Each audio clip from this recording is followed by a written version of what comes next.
So hello and welcome to EcoQuestions. My name is Jenny. I'm the coordinator for the Metro Phoenix EcoFlora project. Thanks for joining us today. Like I said, please remain muted until it's time for our Q&A session. But until that time, please feel free to type questions in the chat. I'll keep an eye on that. Everyone will receive this recording in their email, and it's also going to be posted on our YouTube channel for viewing later.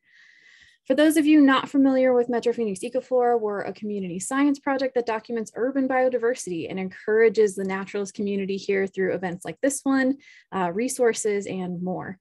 So each month we have a new EcoQuest where we look for specific species or ecological relationships. And somebody is off mute. Welcome in. I think you just popped in. So if we could, everyone stay muted. Thank you.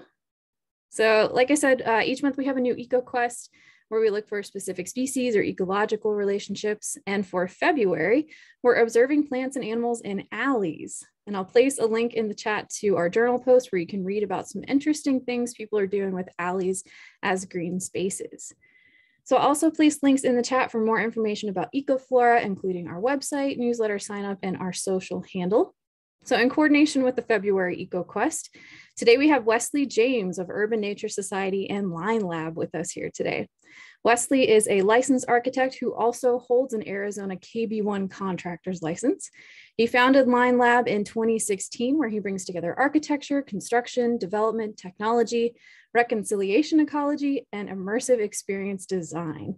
Wesley also co-founded Urban Nature Society, a nonprofit organization that seeks to develop and implement ways of making the built environment more hospitable to nature and native species. Welcome, Wesley, and we're excited to learn about urban nature with you.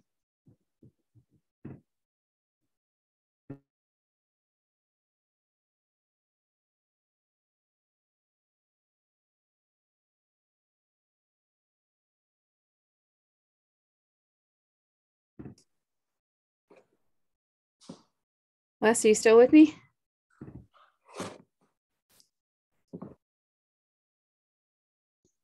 Can you hear me now? Yes. Sorry. No worries. Oh, hello again. Yeah, my name is Wesley James. I'm an architect here in town. I'm also a builder. And I want to give you just a quick snapshot of Urban Nature Society. It's basically just three friends. My buddy Norm, who is a professor. Ooh, let's see if I can get down here. There we go. My buddy Norm Douglas from high school, actually. He's a professor at Florida University, or University of Florida, excuse me. He does a lot of field research here in the Sonoran Desert. It's myself and then my friend Brian McHugh, who I've known for years. He's a CFO and managing director at MCA Financial Group. And the genesis of Urban Nature Society, the three of us have very different backgrounds, but we're all very passionate about conservation. And we all had young families when we decided to take this on, and we were all finding ways to bring as much of our what we had as children, which was running around out in nature and in our backyards and in the Forest Service and Flagstaff. How can we bring that to our kids in an urban environment? And that was kind of the foundation of the reason we started talking about doing something a little bit bigger. So my practice is primarily commercial architecture, but I do a lot of mixed use and multifamily projects as well.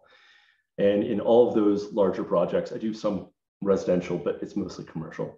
But in all those projects, depending on the client, we try to find as many ways as we can to bring as much native planting guides or ways of integrating as much natural vegetation, integrated pest management systems into those projects as the ownership will have stomach for. So that's just a very quick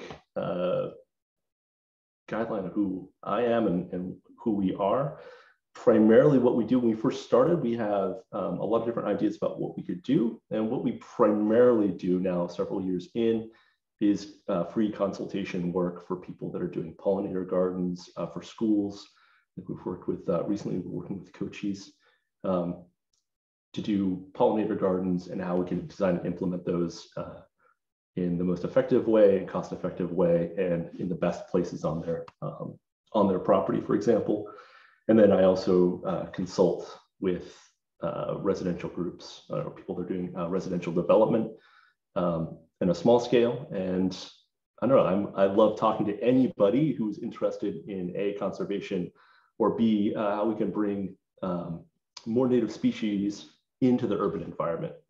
And that has a lot of challenges, as you can imagine. I'm probably preaching to the choir. So when I'm at an event or a gathering and people ask me what Urban Nature Society is and what we do, and they're interested in conservation or bringing more native species into our urban environment, the big questions we really have is like, most people don't necessarily want to create space for like snakes or coyotes, and it's kind of getting over the misconceptions of what it means to have an integrated built environment. So we really try to focus on the really charismatic species, which are the pollinators. And if you can sell somebody on a pollinator garden, you're kind of automatically kind of injecting room for other invertebrates into that, which carries up the food chain and helps everybody out. So that's the reason I think we really fell. I don't know if that makes a ton of sense, but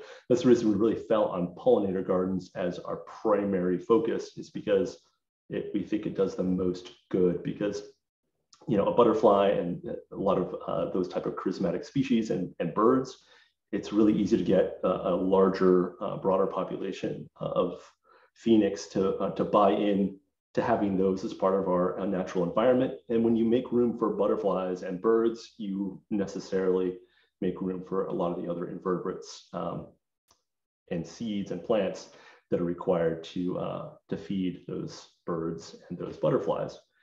I wanted to talk at the end about the alleyway project we did. It was kind of on a lark, but it was very interesting. I've had many adventures up and down the alleys here in Phoenix with my daughter using iNaturalist, just logging and seeing what is growing in the alleyways, because they're incredibly fascinating to me as an architect, just from a structural standpoint and an urban design standpoint.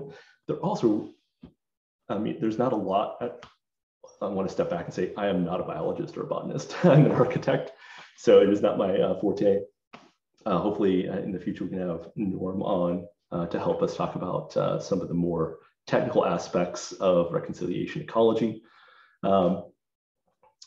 But getting back to the alleys, it's fascinating to me to see what is growing in these alleys. And they actually create an area that is, there are a lot of pesticides and herbicides get into alleys, but they're not being directly sprayed. They're not being directly managed or trimmed. And they're kind of these super interesting wild zones in our environment. And they are messy. There's a lot of messy things going on in them.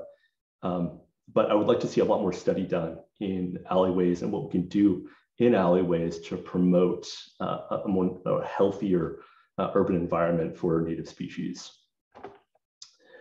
So I want to focus today on, again, I'm probably preaching to the choir here with this group, but things we can do in our own home and neighborhood to make our house and our yard and maybe the neighborhood around our house more hospitable to native species.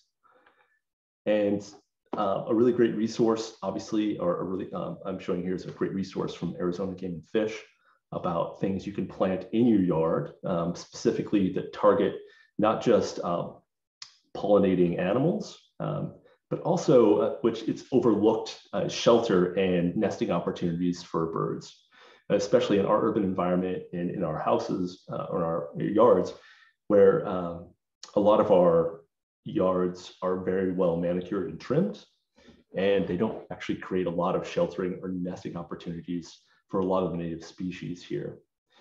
So if anybody wants this resource, I can send a link to it. I'm sure Desert Botanical Garden has a similar list. I found this one very useful because it really breaks down the type of plants, and then when it is most, when it bears its fruit, or when it is, what species of, whether it's a pollinator or a bird, or a host plant for a butterfly, what specific animals that it really aids, for example. And there's a number of flowers and grasses and cactus that are specific host plants for moths and butterflies. So if anybody wants this at the end of the chat, I can send it to you or give you the link to the Arizona Game and Fish page. There are many resources like this. Happens to be the one that we found that is the most concise as it relates to what we're interested in. And a big thing I want to talk about, this is really maybe boring, but yard maintenance is an incredibly important part of how hospitable our yards are to native species, and in some ways trying to exclude some of the non-native species. So where possible, if we can again, I'm probably preaching to the choir here, let plants grow wild when possible. So if we can grow plants from seed or from seeding and let them grow to the ground and not trim them. And a lot of really great pollinator gardens go unrealized because the maintenance crew comes in, or the landscapers, and they trim off and trim back the plants to almost dead, or they, right in the middle of spring, early spring, they come and trim the flowering portions of the plants and stems off, and don't allow them to go to flower, and don't allow them to go to seed. And obviously it's in the flower and the seed that is the most important part of that cycle of the plant. So, finely manicured plants can look beautiful. I personally like a wild aesthetic. My front yard looks like something, I don't know, from like an overgrown kind of aesthetic that isn't for everyone. However, if you can space plants in such a way and allow them, most of the plants we have here in the desert, even the trees, aren't canopy trees. They grow to the ground. It makes them more stable, and then it also allows them to deal with wind without falling over. So a lot of times here we run into problems with mesquite, palo verde. They get trimmed up like a canopy plant, and then they don't have that natural balance to support themselves. They get blown over in the wind. But also we're trimming off usually the most important part of the plant. Another one which is very difficult, but me and my daughter do around the house here, is hand weeding. So we overseed everything here with usually roadside Sonoran desert seed mixes. And there's a bunch of places you can get that from, both in Tucson and here in Phoenix. And we let grow what grows, and then we go through and hand weed out everything. Luckily, we got rid of the house we're in, had a really nasty bermuda grass infestation. We took care of that early on. We haven't had any problems since. And so we don't flood irrigate, and we have very minimal drip irrigation.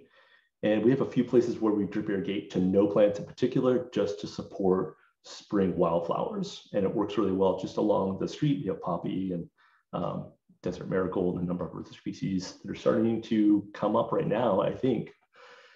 Another one which is difficult is herbicide and pesticide use, and everyone has an opinion on that. They are non-discriminating when it comes to plants, obviously. So, and herbicides are one thing. They're in some ways more contained than pesticides. We always recommend, if possible, the use of pesticides. If you have to use it outside, just use it directly around the perimeter of the building, or better yet, use just pesticides that are intended for inside, or even better yet, adopt an integrated pest management system. And I'll go into that in a few minutes about what that is for people that aren't necessarily familiar with that type of pest management. And another one with yard maintenance is tidying up. So a lot of times we trim trees, or a tree falls over, we immediately call the landscaper and get rid of it.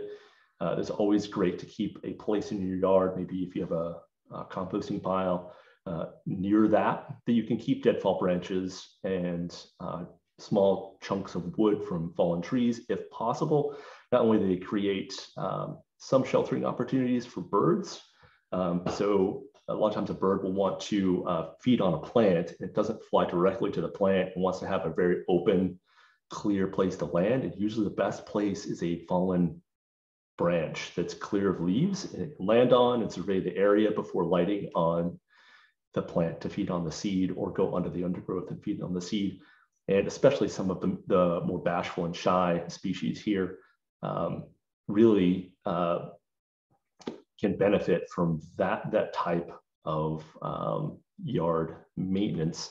It also creates some opportunities for some of our solitary bees that are burrowing bees.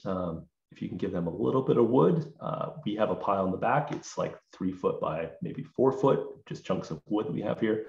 And it took a couple of years, but I found carpenter bees use it, as well as several species of native burrowing bee. And this is probably the #1 thing I can talk about when it comes to the urban environment and wildlife. It's cats. We have cats here. My daughter loves cats, but they are the #1 problem and nuisance when it comes to killing birds, specifically native birds. And a lot of the invasive species or the non-native species of birds are so prolific, or they have evolved in the past 10,000 years alongside cats and are well adapted to dealing with cats. They're able to live in harmony, even if they're predated upon. They live side by side with cats, and they have done so for thousands of years, actually, like pigeons and so forth. But native species really get decimated by cats because they have not had the time to adapt. And you know, the best thing we can do with our cats is not allowing them to be indoor-outdoor cats if possible. We keep our cats indoors, and we love them for it. We have an outdoor zone, we call it a catio. I think other people have different names for them, but it's an enclosure outside, just out on the back porch that's enclosed, so they can go out and look at the birds, but they can't go roaming around. Avoiding feeding strays and increasing the stray population in your neighborhood. So cats are ambush predators, and they will, if they see an opportunity to hunt a bird, even if they're not hungry, cats will attack and ambush the bird.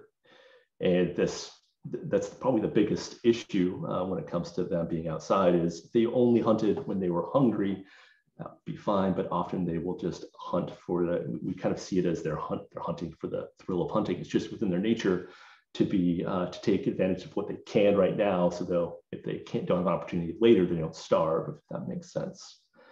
And then something that many of you probably already know of is TNR, which is trap and release. So if you have any strays in your neighborhood, as long as they're not other people's house cats, if they're strays, there are many low-cost trap and release programs here in Phoenix. And I've listed Humane Society, Altered Tales, and the Arizona Defense League, all have links or have TNR programs that it's very inexpensive. Usually it's like, I think $5 or $10. You go and you get a live humane catch trap. You put it in your yard, you put sardines in there, and then stray comes in. You take the whole thing into one of their veterinarian clinics, and they will spay and neuter, and they also clip their ear. If you ever noticed stray cats that have one of their ears with a little clip at the top, that means that they've been spayed or neutered. And so if you catch a cat that has a clipped ear, you can just release them. But unclipped strays, again, make sure it's not a neighbor's cat, house cat. But this does an immense amount of good when it comes to controlling the cat population in our urban environments, but it's also something that's incredibly humane when it comes to overpopulation of cats and their well-being. Just a personal anecdote, when I moved into the house we're in now, right here in Phoenix, we had a severe stray problem in our neighborhood. We TNR'd almost 30 cats that were coming just through our yard alone. And that was about 8 years ago. And I haven't seen any non-clipped, spayed or neutered cats for at least 5 years in my yard. In the neighborhood, there are plenty, but it takes everyone doing it, if that makes sense. You don't say. And then I always want to touch on building design. It's a large part of what I do as an architect. Like I said, primarily what we focus on at Urban Nature Society are pollinator gardens, because we think that it does the most good and we can reach the most number of people. But around your house, a lot of you know this already, but screening glass is a big one. So large pieces of plate glass that reflect the sky.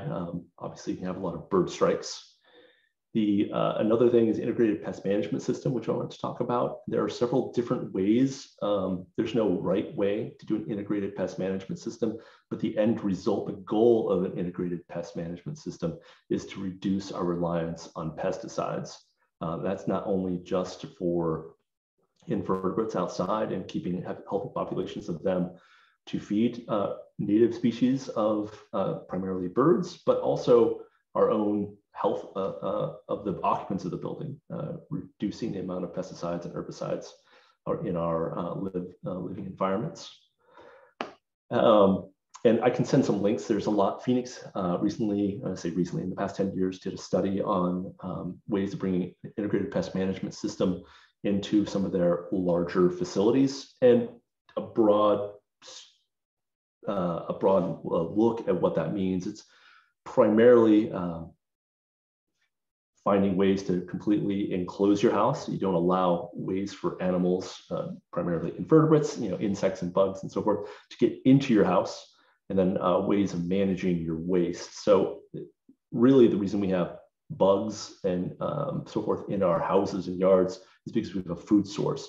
So it's really just, instead of killing the animals, it's really limiting their availability, the availability of food sources to them in very easy and usually inexpensive ways. And this is another one that I love to talk about, and it's spider webs. And in our house, in the spring, we do not clean the house starting in mid to late winter. We let spiders just go to town, because in the spring, again, a lot of you probably know this, but a lot of people don't. Hummingbirds use the spider webs to build their nests. And we see, not today, but yesterday, I saw a hummingbird flying around at the back window, collecting spider web to use to build its nest. It makes them much more resilient and strong. And the last thing I want to touch on were bird feeders and bird houses versus natural cover and allowing plants to go to seed. And this is kind of a hot, I would say, a kind of contentious topic. I personally don't fall one way or the other. The issue with bird feeders in particular is that really allows a lot of pigeons and the types of birds that we don't want feeding to have access to all that food. It also has a lot of seed drop, which usually ties into the issue of integrated pest management, where you're trying to limit the amount of seed. So all that seed that drops to the ground is used by insects as well, or can be, or the mold and so forth that grows from it. If we allow our plants, if we use native plants and we allow them to go to seed, and we allow them to grow wild and grow to the ground, then we will have a lower the density of birds, for example, in our yards. However, they will be being fed naturally. So we can have a higher density of natural plants or native plants in our yards than the desert can support, which is kind of amazing. And those plants will be feeding the birds when they're expecting to be fed, if we allow them to go to seed, when they go to seed. And if we let them grow and let them, without trimming a canopy and let them grow to the ground, they're going to create all the cover and the nesting opportunities that specifically birds are looking for, that are already, they're exactly what the birds in our environment need.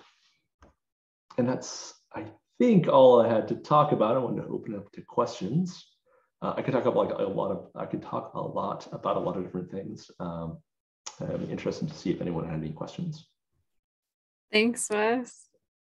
Yeah, a lot of things I wanted to be like, ooh, I have things to say about this. And thank you for touching on cats and for bird feeders. I know those are some really touchy topics for a lot of folks. We do have one question in the chat right now. Having done research on the Mesa CC Arboretum, I've learned that there's surprisingly effective ability for native trees to provide thermodynamic benefit to nearby buildings. What further insight can you provide for thermodynamic benefits of native versus non-native water usage upkeep? And before you answer, I would just like to throw in that There is someone working kind of with DBG, the Desert Botanical Garden, on looking at actually how plants use water in this really hot environment here in the desert, and native versus non. So that's something that we're learning more and more about. And, you know, native trees obviously are adapted for this area. So they're much more adapted to using the water that they need to and not needing a whole lot more water. But Wes, I'll let you talk more about that.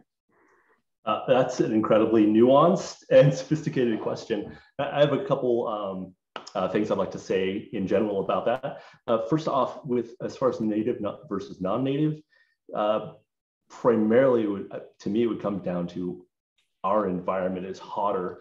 So as an architect, when we look at planting strategies to shade buildings, which I think is the gist of the question, you know, how do we shade them and allow the plants to do some of the shading of the building, therefore allowing it to be cooler, especially in the summer. A lot of those design strategies that I've seen or that we've researched or were taught in school, for example, are very much a nationwide or a worldwide type of strategy. And we have a very unique situation here in Phoenix where we can almost, our window for wanting cool design is much broader than it is for the rest of the country. So it's not 2 months out of the year, and, you know, we're more like 8 months out of the year that we can benefit from broadleaf plants. And as far as native versus non-native, the biggest benefit I see is that we're going to have a lot of non-deciduous plants here that are going to not lose their leaves during the swing seasons. We're going to need that coverage. As far as water use, I don't know the answers to that question, but I want to let you know of a quick alternative that we're working on doing a case study of, and it's creating the shade that or the insulation essentially that you're kind of talking about, or that a plant would require, or that would give a building. I'm talking to a client about building a studio, and we're going to do in their backyard. And the way we're planning on insulating it, we have a very unique insulating strategy. We're using not necessarily native plant, but we're using chopped wood. So refuge from wood chopping plant. And we're taking their waste product, which are large chunks of wood, some of which is native, some of which is not, but it's a waste product. And we're actually using gabion, which is that wire mesh you often see in retaining basins or sometimes around buildings to create retaining walls. It's a woven wire or a welded wire mesh, and usually you see rocks inside them, and they're called gabion walls. They're very thick. We're using that type of structure around the entire building, and we're cladding exterior in this chipped wood. So we're creating a space between the CMU wall. We're insulating that with spray foam insulation, and then we're doing an 8-inch thick layer of chipped wood, which is complete. Again, it would have been a thrown away material. And when it ages, it turns a beautiful gray color. It creates an amazing insulating and water layer for the building. And it also creates nesting opportunities for carpenter bees and a bunch of other solitary bees here in the Sonoran Desert. And I'm really excited to get that project off the ground. I've been pitching that idea for like 5 years. I finally found a client who is totally on board with cladding their house in chunks of wood. So I think it's going to be an amazingly beautiful project. And I think it's not only going to be beautiful, but I think it's going to be innovative in the way that it uses basically a throwaway or refuge material. That's fantastic. We have another question. What's an effective way to remove Bermuda grass other than Roundup? The best way I've found, and I'm not an expert, Roundup of course works, but we had some areas that were small and very isolated, and we used, I had some old plastic. I guess I'm a builder also. We had plastic from a job site. It happened to be Tyvek, like a building wrap, and we laid it down on the ground and put rocks on it. So we used, it was a waste material. We used it at the house, and we went over 2 feet all the way around it. We heavily watered it beforehand, which you would normally do with Roundup anyways, to get it to grow and try to pull. You're trying to get the Bermuda to grow as quickly as possible, so you water it heavily. we did the same thing. We watered it, we covered it, and then I actually let it set for 9 months, and we haven't had any problems at all. Yeah, 9 months was quite a commitment, but luckily we've had small patches. If your entire yard is full of Bermuda grass, I don't know if that's going to be the right strategy. It also takes a long-term investment. But the other way of looking at it, if you do end up using Roundup, and I know this is also a contentious issue, it's potentially better to use it once or twice during the lifetime of your house, and instead of using it seasonally, which almost everyone, it's like if people are using pesticide every month around their house. And if you can avoid that by eliminating all of that and starting anew, I think that's the lesser of two evils. Yeah, absolutely. That's a big commitment to cover your entire lawn for 9 months. No, there's areas so I put rock all over. So we have some riprap in that area, which is like a large chunky rock, and I just put the riprap over that. And actually, I just left it because we didn't plant any plants in that particular area, and the Bermuda did not grow up around it at all. So we were lucky. Yeah. We have just a comment. What incredible innovation. Our Arboretum has waste. I'll definitely bring that up with our committee as an option. Thank you for sharing. I don't see any more questions in the chat. Does anybody want to unmute and ask questions verbally? Give it a couple of seconds. I have a question talking about, that same project. Are there other projects that you're really excited about that you haven't been able to get someone to buy in on or get going? Well, that one I think will be a beautiful design when we're done, just based on the way that the wood will age. The other ones that I'm kind of more excited about have to do with integrated pest management systems, which are not, they're not visually interesting. You can't see it when you look at a building, for example.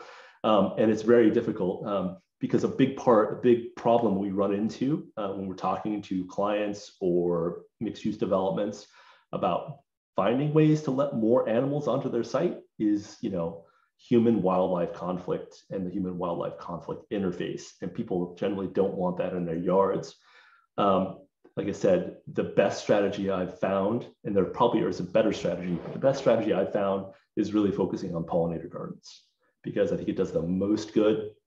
And if you allow room for butterflies and birds, you're naturally going to allow room for carpenter bees and honeybees and all sorts of other insects that would be, if you exclude the butterflies, you also would be excluding them. I don't know if that answers your question, but yeah, I love talking about integrated pest management systems or the idea of doing that. And so instead of using pesticides, using other strategies.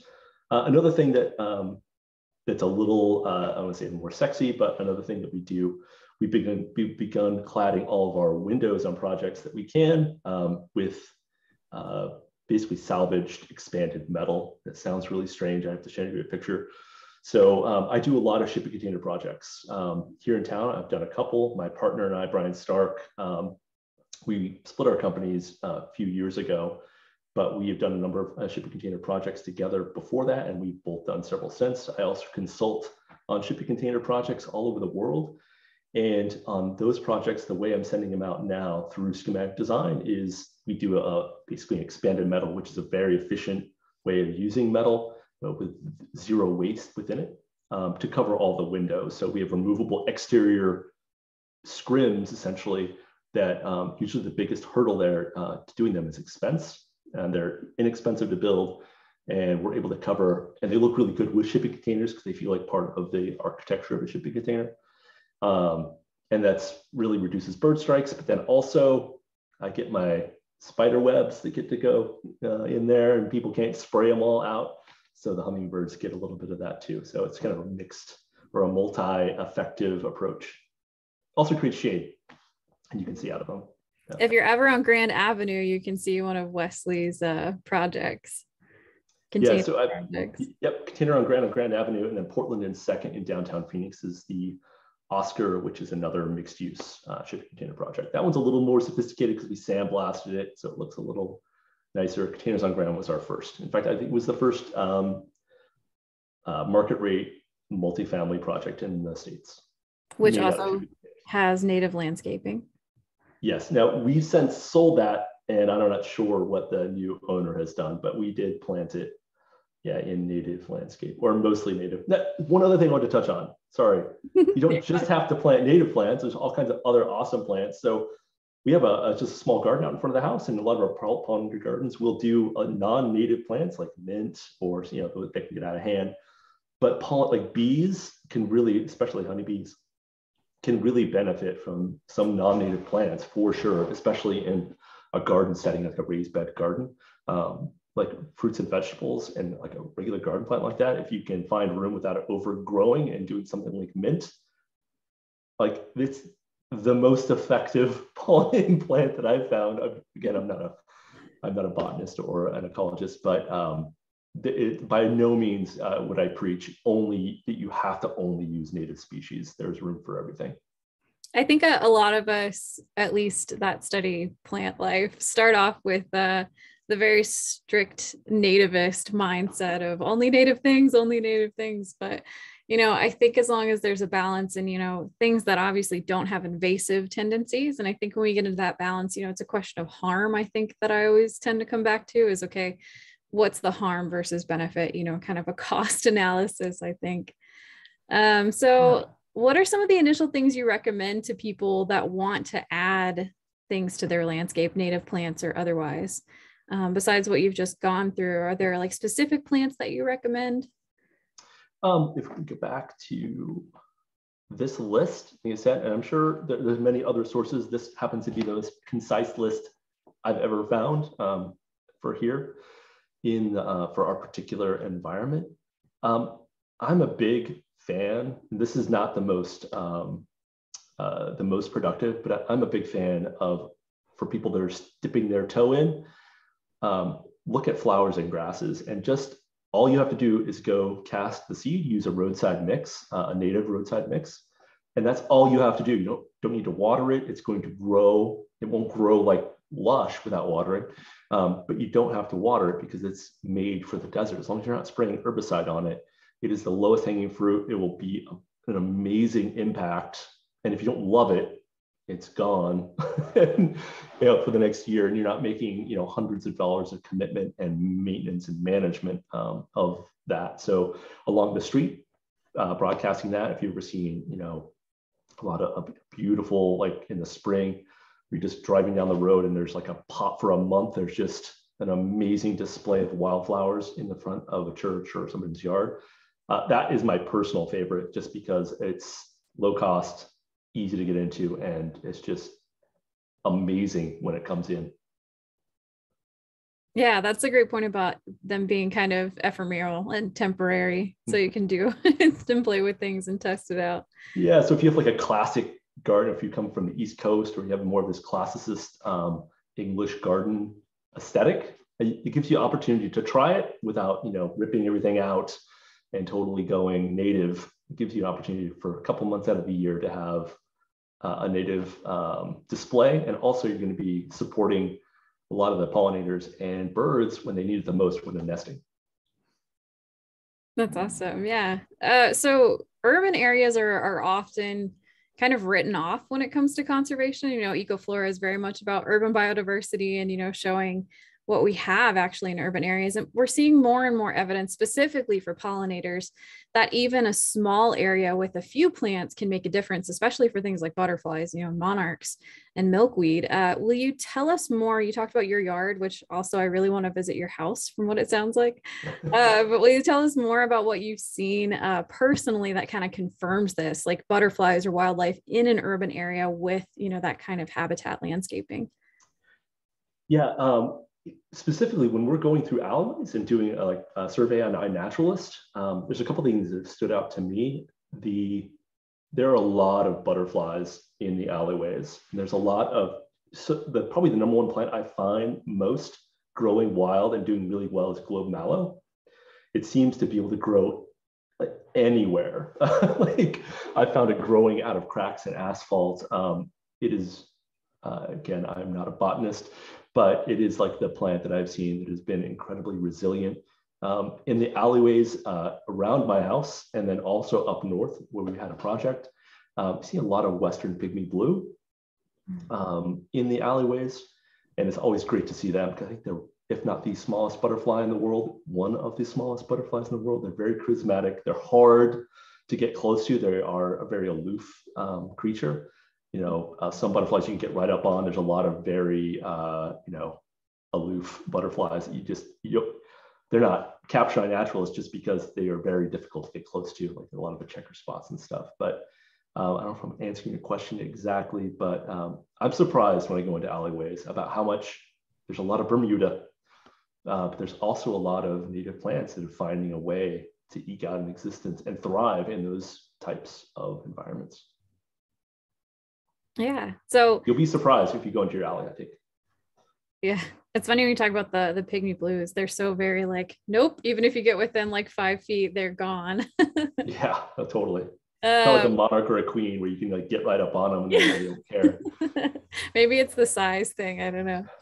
So in a perfect, you know, dream world, utopia, how would you envision urban areas? And would you describe what businesses or streets or, you know, homes could look like? Oh man, that is I love that question. For me, it boils down to reconciliation ecology. I mean, there's a lot of different ways that it could take form and actually look, but the idea behind reconciliation ecology, and any of you that are not familiar with that term, it's just the idea of, you know, we have the idea of conservation, which is how do we conserve land in our environment to keep it from being built and preserve it. Reconciliation ecology is more of like, how do we take land that's already been developed and how do we either rewild it, or how do we make it capable of holding more native species or more species of animals than it would if it was just asphalt, for example. And the really fascinating thing to me about Arizona and Phoenix in particular is because we have the ability to, I think, this is anecdotal, but I think there's some species of birds and insects that we can actually have a higher density in our urban environments that our native desert could support. And the outflow of that could be beneficial to the surrounding environment. I haven't seen any studies on that, but because we are such a low water, low density environment, it definitely feels like something that is possible. And it's something that I know people that are studying reconciliation ecology are interested in studying and are studying. And it is very unique to Phoenix and to desert environments. So with it, yeah, there's many different ways that we could look that our built environment could look. But what I would like to see is let everyone, you know, have the diversity of building styles and, you know, not dictate a particular aesthetic or a zoned approach. But if we could just find ways of introducing, especially into our civic spaces, you know, roadways and so forth, strategies of planting, almost more importantly than planting when it comes to civic and roadways is just how we actually trim the plants and how we take care of them. I'd almost let it, if we could just let people say, hey, it's okay for the side of the street to just be overgrown with native plants as opposed to trimmed up and clean looking. If we can just let it look wild, I think at a large scale, that would be an amazing aesthetic. I think it would be a very unique look for a metropolitan area to have. And I think it would be incredibly beneficial to our native species here too. Yeah, thank you for bringing up the, again, maintenance of the things that we plant. I could ramble on about that for hours because as many plants as we, you know, plan and advocate for green spaces, if we don't take care of those plants for the long haul, it's kind of negating that effort. You know, if we have a tree that's going to last, you know, for 2 years, that could last for 50 years, you know, we really need to look at those things. And I loved what you were saying about the timing of pruning. So making sure we're not cutting things before they're going to flower. And, you know, eventually that's killing your plant a lot faster. So proper maintenance is huge. We have a question, I think, speaking of HOAs, what is the conversation like in the landscape architecture world between the experts and the laymen, like HOA leaders, et cetera? Oh man, that is a minefield question. So I'm not a landscape architect. I am an architect proper, and I have dealt with some HOAs when it comes to Urban Nature Society in particular. I wish I had a really good answer for you there, but it really, HOAs to me really come down to personalities, and it's not a, there's no one approach that is going to be your best, avenue of attack, so to speak. The only thing I can say there is to push for pollinator gardens. Again, because I think those charismatic species and focusing on them, most people are willing to accept a butterfly in their yard. Maybe not a carpenter bee, but if you let them, if you say, hey, if you sell them on the butterfly, then you're also selling them whether it's talked about or not. You're also selling them on the carpenter bee. So that's where I personally think you could do the most good, is really focusing on pollinator gardens, because I think the concept is very broad. So instead of saying we want to bring all native and want it to be all wild, say we want to create a pollinator garden, and that's immediately accessible to most people that don't have a dead heart. Yeah, I think, and you touched on the idea of like the English garden. And I think it's interesting to see that translate to somewhere like Phoenix, and those kind of same ideas of properly pruning and keeping very sectioned and very neat and clean. So I'd imagine it is a pretty hard sell, especially for folks not from here necessarily, or, that have a different appreciation. A lot of us here appreciate the desert as it is. But that can be a really hard sell for people, I imagine. We also have excited to hear that globe mallow is ubiquitous around the town and alleyways. It was my favorite plant in my yard when I lived in Albuquerque.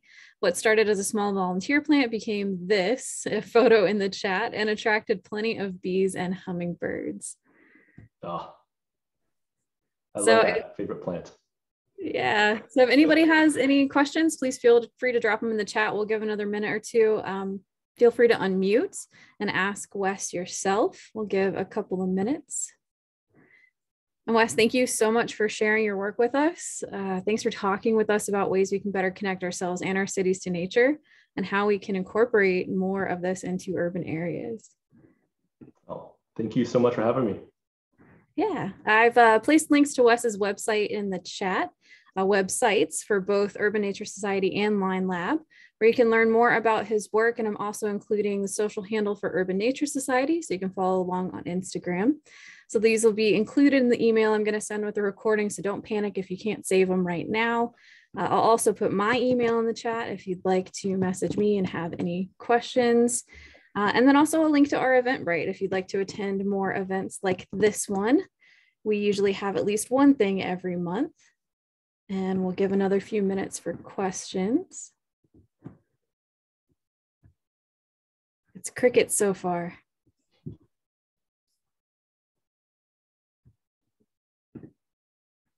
All right. Wes, is there anything that you want to put out there? Any closing statements? Any last hurrah? Well, we're a little late for planting right now, but the only thing I'd say right now is, I've already said it, don't take down your spider webs right now. Just give it another month. Please. The hummingbirds will thank you for it. That's absolutely incredible to me that they use that in their nests for being able to expand as those little baby hummingbirds grow. It's just absolutely never gets old to hear about that. All right. I think that's it. Thank you everyone for tuning in, and I hope you enjoyed learning from Wes. Thanks again, and enjoy the rest of your day. Bye, everybody. Bye, Wes. Thank you. Bye. Thank you.